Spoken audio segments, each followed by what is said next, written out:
안녕하십니까. 좋은 아침이죠. 아침이 다 지나가고 있는데 52번째 예도의 철학 개념 하나 익히기. 주제는 마르크스의 갈리아의 수탁입니다. 참 혁명의 소리가 벌써 프랑스에서 들려오는 것 같습니다. 혁명의 함성, 갈리아의 수탁. 마치 베드로의 어떤 그 배반의 수탉의 울음소리를 연상시키는 배반의 장면이 수탉을 통하여 울음소리를 통하여 그 배반이 폭로되잖아. 그죠? 비로소 베드로가 느끼죠. 예수를 내가 팔아먹었구나. 내가 예수를 배반했고 3번 부인했구나. 참 그 인식의 순간, 여러분, 지금까지 플로레타리아, 지금까지 억압받았던 최하층 민중들의 어떤 울음소리가 갈리아의 수탉을 통하여 비유되고 있습니다. 여러분, 이것이 마르크스가 헤겔 법철학 서문을 비판적으로 고찰하면서 나왔다는 것은 여러분들이 상당히 많은 걸 생각해 봐야 될 그러한 주제라고 할 수 있겠죠. 그러니까 미네르바의 올빼미는 갈리아의 수탉을 통하여 마침내 그 정체가 드러나게 되죠. 그러니까 정신의 운동이 언제나 현실적인 것이고, 현실적인 것이 이성적인 것이고, 이성적인 것이 현실적인 것이다. 비얼클리헤스 이스트 페올림프티, 페올림프티게스 이스트 비얼클리히. 이것이 헤겔의 법철학, 역사철학의 주제가 아닙니까, 여러분? 이 정신의 이성적인 것이 현실적인 것이다. 마르크스는 도저히 이 주장을 받아들일 수가 없었습니다. 왜냐하면 헤겔이 객관정신에서 결국은 마지막으로 통합되는 게 국가의 어떤 질서를 유지하기 위한 어떤 법 체계를 강조하잖아. 그죠? 마르크스는 이러한 기존 질서를 옹호하게 되면은 어떤 문제가 발생하는가 하면은 이 정신의 운동은 물질적 생산 관계의 어떤 그러한 그 부조리함을 은폐하고 있다는 것이죠. 헤겔의 미네르바는 이러한 물질과 물질적 생산 관계, 사회의 어떤 이런 부조리함, 그 다음에 이 세계의 어떤 존재를 완성시키는 최하층 계급인 노동자 계급. 오늘날은 노동자가 무슨 현대 이런, 이게 노동자입니까? 이게 연봉이 1억이 넘는데. 이런 수준이 아니고, 그 당시에 마르크스 시대의 상황은, 정말 자본주의의 어떤 병폐가 그대로 드러나고, 어떤 초기에서 어떤 이런 수정 자본주의가 일어나기 전에, 프랑스 혁명의 어떤 그러한 것을 이어받아서 부르주아 사회의 어떤 부정적인 부분을 고발하는 그러한 면이 있다고 할 수 있겠죠. 그래서 마르크스가 자기의 헤겔 철학을 프랑스의 어떤 프랑스에 가서 그 유토피아 사회주의자들을 만나지 않았다면, 오원이라든지 생시몽, 프리에 이런 사람을 만나지 않았다면 이런 의식을 가질 수 없었겠죠.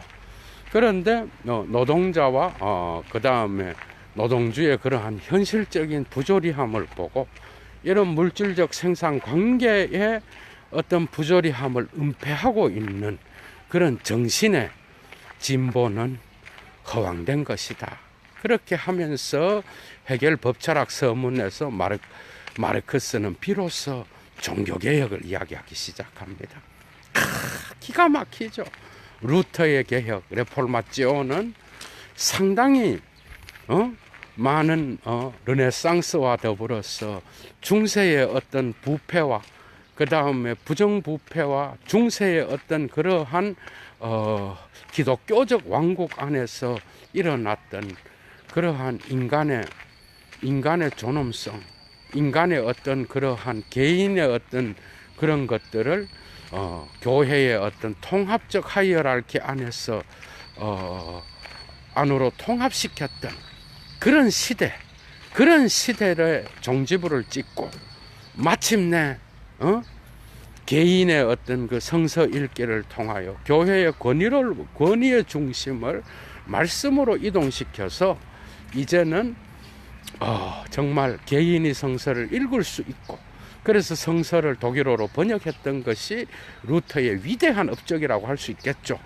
이러한 개혁 역시도 불완전했다. 그 이유는 토마스 민저가 있었기 때문에, 토마스 민저의 어떤 그 농민운동을 루터 역시도 거부했잖아요. 그러면서 토마스 민저의 농민운동의 실패를 이유로 들어서 종교개혁, 루터의 종교개혁이 불완전했다라고 이야기하는 거죠.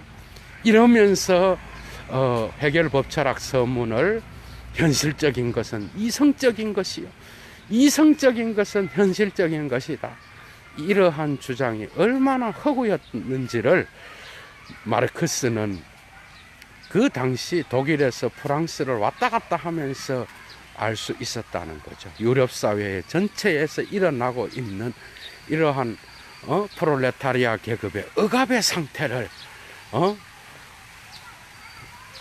상태를 은폐하고 있는 그 정신의 발전이, 그 올빼미가 어떻게 정당화될 수 있는가. 이러면서 마르크스는 마침내 미네르바의 올빼미는 이제는 다 늙어서 죽었고, 이제는 새로운 새벽이 밝아오고 있다. 그것이 바로 프롤레타리아여 일어나라. 이러한 어떤 그 혁명의 함성이 마르크스의 해겔 법철학 서문에 들어있다고 하는 것. 일어나라. 갈리아의 수탉의 울음소리가 들리지 않는가, 여러분. 정말 지금까지의 기만당했던, 지금까지 엄청나게 은폐하고 지금까지 역사에서 프롤레타리아가 경험했던 그 억압의 순간들, 이것을 은폐했던 정신의 진보는 모든 것이 다 허구다. 프롤레타리아여 일어나라. 갈리아의 울음의 갈리아의 수탉, 프랑스에서 자라는 그 갈리아의 수탉의 울음소리, 그 혁명의 소리를 부르조아의 민중으로부터 프롤레타리아의 저급 민중으로 옮겨놓은 그 혁명, 이 사회 제일 밑바닥으로부터 출발하는 그러한 혁명이 일어나야 된다라고 마르크스는 이야기했던 거죠.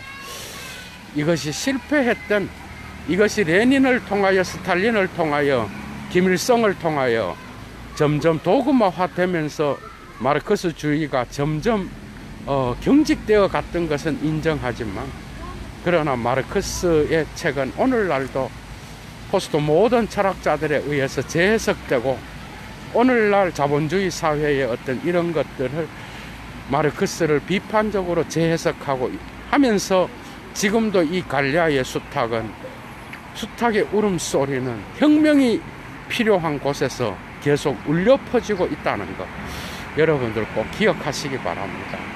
예도가 마치 오늘은 마르크스의 어떤 그 마음속으로 들어가서 아임필룽 감정이입을 한 것 같아요. 자, 갈리아의 수탉은 이런 의미가 있습니다, 여러분. 미네르바의 올빼미는 갈리아의 수탉에 의해서 혁명을 맞이하게 되죠. 재미있는 철학 시간이었죠. 오늘도 좋은 하루 되시고요. 예도는 점심 먹고 또다시 5분 강좌를 할지는 모르겠습니다. 어쨌든 52번째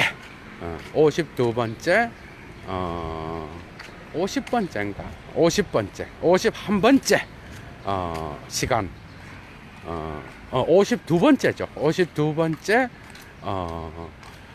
마르크스의 갈리아의 수탉이었습니다. 예도는 물러가겠습니다. 구독 안 하신 분 구독해 주시고, 그 다음에 좋아요는 꼭 유튜브에 눌러 주십시오.